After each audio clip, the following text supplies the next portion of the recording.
Lovely one. On the subject of discipline, so in a nutshell, this is what I see discipline as. It's a relationship with myself about the promises I've made to myself that will support me having the outcomes that I want.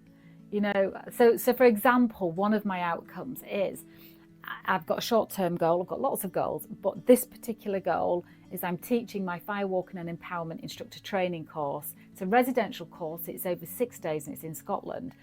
And my vision of me is feeling light, bright, on it, jeans, t-shirt, trainers, agile, moving really easily with energy and life, being able to be in service to all the participants on the course in a way that they need me to. And so for that to be a reality, I needed to significantly change the way that I eat. I needed to up my exercise and I needed to drink water, which I'm loving. So I made a promise to myself about what I'd eat, when I'd eat, how I'd eat, and what I drink, how I sleep, and how I move.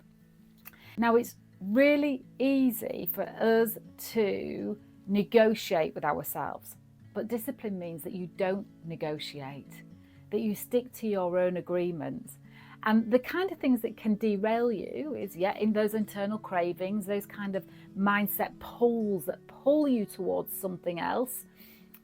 Check that they're not being the coyote in your mind, that they're not being the disrupting diversion away from your goal, because that way means that you get to play safe. But the other thing is, and also don't believe everything that your mind tells you. Don't believe it's rationale or it's excuses. Just know that you've got discipline, control over your own mind as well, because it's had years of habitual thinking. So you are going to have to show up and be aware of it and align your thinking. But one of the things that we allow to derail us, and I don't know if this is true for you, but it's something to be aware of, is when somebody invites you somewhere or needs you, that you think, oh, well, I've got to have a life as well, and that person needs me. Don't abandon your promises to yourself in service to somebody else's goal. Your goal is always the priority. I get it, if you've got a family, it's a little bit more complex, but not impossible.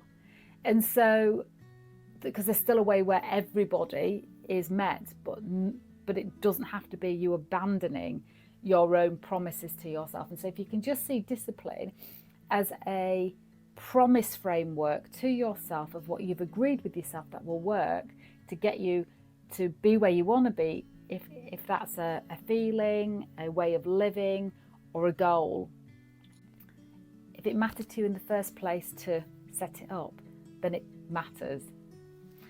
I hope that's helpful. I just wanted to share my perspective on why discipline makes it easy for you to achieve what you want.